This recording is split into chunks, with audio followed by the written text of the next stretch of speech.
नमस्कार, आपण पाहता हिरकणी न्यूज.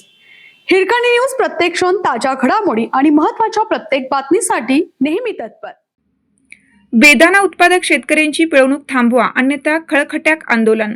सांगली जिल्ह्याच्या तासगाव कृषी उत्पन्न बाजार समितीत बेदाणा सौद्यादरम्यान शेतकऱ्यांची व्यापारी व आडत्यांकडून मोठ्या प्रमाणावर पिळवणूक होत असल्याचा आरोप मनसे नेते अमोल काळे यांनी करत महाराष्ट्र नवनिर्माण सेनेच्या वतीनं तीव्र आंदोलनाचा इशारा दिला आहे. याबाबतचे निवेदन बाजार समिती सचिव, जिल्हा उपनिबंधक, सहकारी संस्था तसेच जिल्हाधिकारी यांना दिले आहे.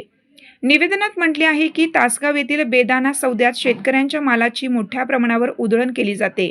व्यापारी मालाची गुणवत्ता तपासण्याच्या नावाखाली प्रत्येक बॉक्समधून 2 ते 3 किलो बेदाणा खाली टाकतात.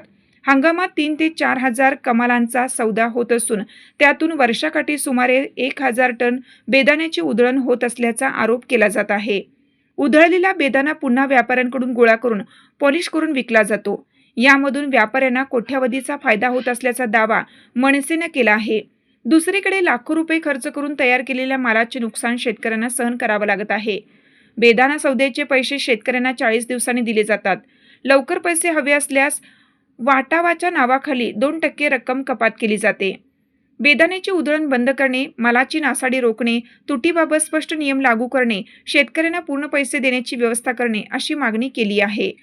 8 दिवसात बेदाण्याची उधळण थांबली नाही तर बाजार समितीत खळखट्याक आंदोलन करून सौदे उधळून लावण्याचा इशारा अमोल काळे यांनी दिला आहे. आपल्या हिरकणी न्यूज चॅनलला लाईक करा, शेअर करा आणि सबस्क्राईब करायला विसरू नका आणि रहा अपडेट.